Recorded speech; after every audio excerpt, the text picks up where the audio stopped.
سيداتي سادتي، سلام من الله عليكم ورحمة منه تعالى وبركاته، وأهلا بكم. أنا خارج أمانة العاصمة اليوم في مهمة إنسانية عنوانها مواطن اتصل بنا وقال: أخي الكريم، أنا عندي لكم قصة من هذه القصص التي تقدمونها في البرنامج. فقلنا: لبيك يا أخي الكريم، نحن على استعداد أن نذهب إلى أقصى الأرض من أجل أن نخدم إخوتنا المواطنين وأخواتنا المواطنات الكريمات. القصة كالتالي مشاهدينا الكرام، أتعرف على هذه القصة من خلال المواطن. تعال يا أخي، ما هو اللي حصل يا غالي؟ هذه جاءت المرأة لهنا وقالت إنها مرحل من السعودية. أيوة. ما أدري ولا ولا تعرف أحد ولا ذا، جالسة عند الجيران. الجيران. أيوة. في هذا الحي. في هذا الحي. طيب، أنا أعرف القصة مشاهدينا الكرام. أنا أعرف القصة مشاهدينا الكرام من خلال الحوار القادم مع هذه المرأة المسكينة التي نتمنى بأن نصل إلى أسرتها ونتعرف عليها أكثر بمشيئة الله، فتابعوا. سبحان الله مشاهدينا الكرام، كل يوم قصة وكل يوم شأن. هذه الأسرة مسكينة، هذه الأم كل يوم قد عندها ما يشبه الحالة النفسية مشاهدينا الكرام. هذا مواطن محترم اتصل بنا وقال: يا أخي الكريم، والله تهزل القلب هذه الأسرة وهذه الحالة، لو جو تشوفوها وتبصروا ما هي قضيتهم هذه الستة. قلنا: على بركة الله لا بأس، ونحن الآن باب المنزل ندخل مباشرة إليها نعرف قصتها تماما.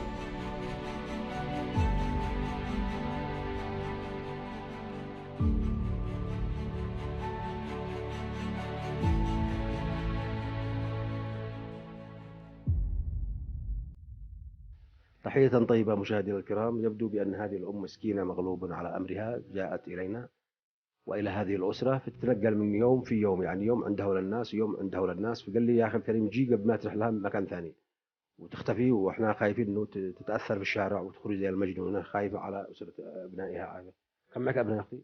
عندي حال 8 أنفار ما شاء الله. كم؟ 8 أنفار. 8 أنفار ومتزوجين ما شاء الله، وبيضم لهم 3 لسه صغار في حدود 13 سنة اللي هم توأم. أنا سهلة عمر يحيى بالمواليد مكة المكرمة، فترحلت عن طريق شؤون شؤون الحكومة السعودية. فافتقدت أوراقي فطلعت معهم فجابوني إلى صنعاء. عندي أولاد 8 أنفار، 2 توأم الكبار و2 توأم اللي هم صغار في حدود 12 سنة 13 سنة. عبد العزيز وأحلام. وين مساكنين؟ ساكنة في الرياض في اليمامة. حي البنك الأهلي. نعم، حي اليمامة قرب البنك الأهلي. بس دوش توقيف؟ أيوة، أخذني توقيفي بواحد وأنا ما عندي صراحة الجوال أتصل أو شيء. فثاني يوم جابوني على هنا. خرجت على الوديعة عمان. اي نعم، انا اصلا ما اعرف الوديعة وش ولا هي بلدة هي عايشين مشاهدينا الكرام، عايشة طول عمرها في السعودية. اي نعم صح، صدقت. اصلا من المواليد المملكة. من مواليد المملكة. ايوه، من مواليد مكة المكرمة. مواليد مكة المكرمة. انت تعرفي اصلك في اليمن منين؟ الحديدة. انت من الحديدة. حيدة الله. الان انت مسكينة مكلومة مفقودة نعم ايوه صراحة، ايوه. بس جهالك تواصلوا بك ولا شيء؟ بصراحة انا ما بقدر احدد، هم عرفوا هم ما عرفوا والله ما ادري. بس عندي احساس انه هو بعرف، مو معقول 3 شهور افتقدوا. كيف لازم 4 اشهر مشاهدينا الكرام فقدوها اسرتها، لحين بيدوروا بعدها. واحنا شي نطمن هذه الاسره الموجوده في المملكه، نقول لهم: يا اخواني الكرام، هذه امكم. اسمك انت من يا اخي؟ اسمي سهلة عمر يحيى. سهلة عمر يحيى. ابنائك ما اسمائهم؟ عندي أنور وعندي بلير وعندي أبو راشد اللي هو أيمن. أبو راشد ده افتقدته كمان من سنة ما عدلت خيره اللي هو هنا. طيب بناتك ما اسمهم؟ بلال وشيرين. اسمها منال. بلال وشيرين وبيعاد اللي هي توها بسم الله عمرها 14، توها تدخل في 14 سنة. يا رب مشاهدينا الكرام، والله محزن جدا جدا جدا انه ما هذا النظام اللي يتعامل به هؤلاء الاخوه. لماذا هذا الفصل بين الناس؟ لماذا هذا الترحيل؟ يرحلوا مثلا مواطن وابناء في موجودين هناك. هذا خلل كبير، وهذا يحصل مشاكل كبيره. وام ذاحل مغلوبه على امرها مسكينه، قد عندها حال نفسي من شده الضيق اللي هي فيه. انت ذاحل دخلتي في حال نفسي بسبب المشكله هذه؟ لا لا لا، أكيد. صراحة لحد الآن أنا ما عندي ولا أي وثيقة، ما عندي أي إثبات أجيبه أو كيف بجيبه. ايوه تم ترحيلها، ما بش معها حتى الجواز ولا معها بطاقه ولا معها شيء، لاني مواليد الغربه. طيب معك ارقام الجهاله ولا شيء والله ولا؟ ما في ولا رقم، يعني أنا افتقدت الجوال وبعد كده ما عاد عندي ولا جوال، فصرت أمشي بدون جوال.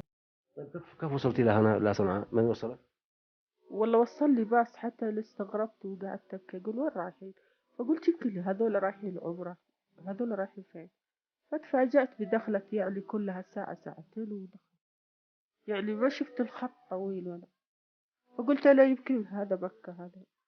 فتفاجأت بالأخوة اليمنيين، يعني شوف جنبي أو اللي مخزي، قلت لا أنا مالي في المملكة. فقعدت أتجول في صنعاء، وصلت يمكن ما أدري والله متى الساعة كم، فقعدت ما أدري وين أروح صراحة يعني.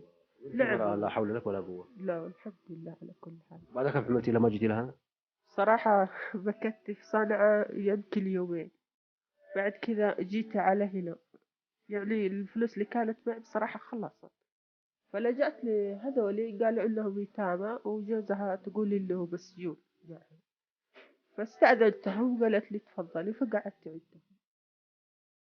برضو جيران يعني هذول اللي مقابلين لي نفس السكن. وفقد يعني وقعدت زي كذا من البيت إلى البيت. يعني نفسك في ابنائك؟ نفسي في أبنائي ونفسي يعني أشوف أهلي وأشوف ناسي يعني، أو إني بالأصح أكون عندي بيت، وبالطريقة هذه يمكن ألاقي أحد يعني يعرفهم أو أقدر إن أنا أتواصل فيه. انت كنت ساكنه في الغربه؟ ساكنة في الرياض في العاصمة، اتجاه الأسواق منفوحة وزي كذا. سوق منفوحه. إيه لا. يا كرام هذه المعلومات شامله كامله للاخت سهله. طبعا معها 8 اولاد، 4 توأم. تعاني من مشكله كبيره. مشاهد الكرام تم ترحيلها قبل 4 اشهر. الان مرأة له رجال سهل نقول يتنكل هنا يعني يعيش حتى في الشارع. لكن هذه حرمه، وهؤلاء الناس محترمين.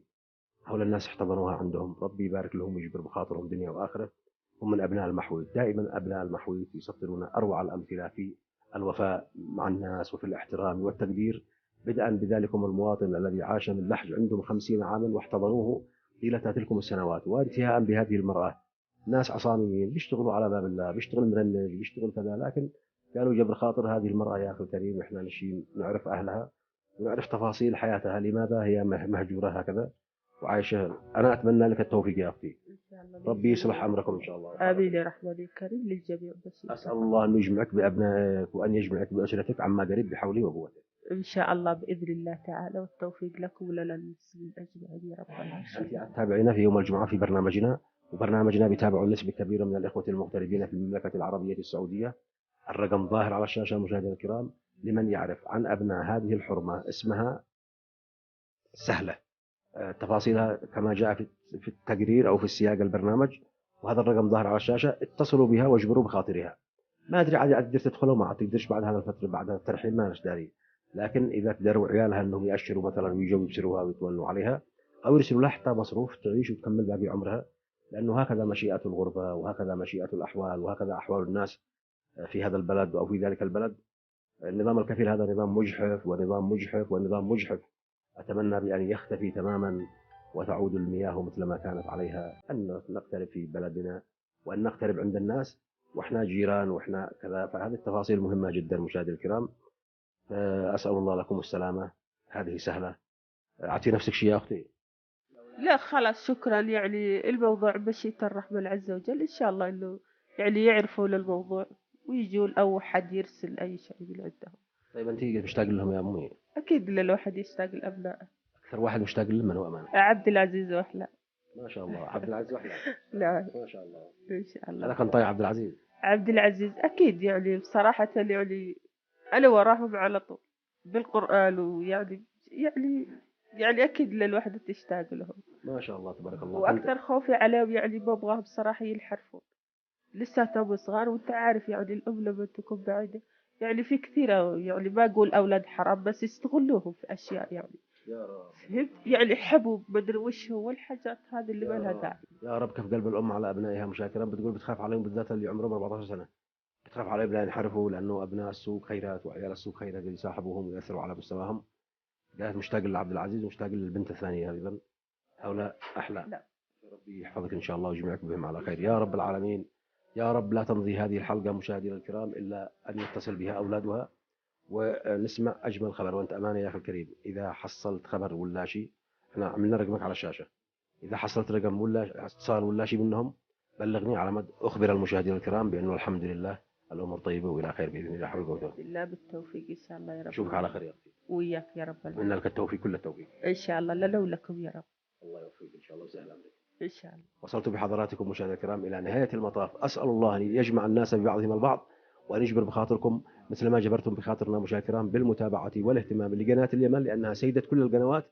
أراكم دائما فقرة نداء الغائبين، هذه الفقرة من أهم الفقرات في برنامجنا. سلام سلام سلام.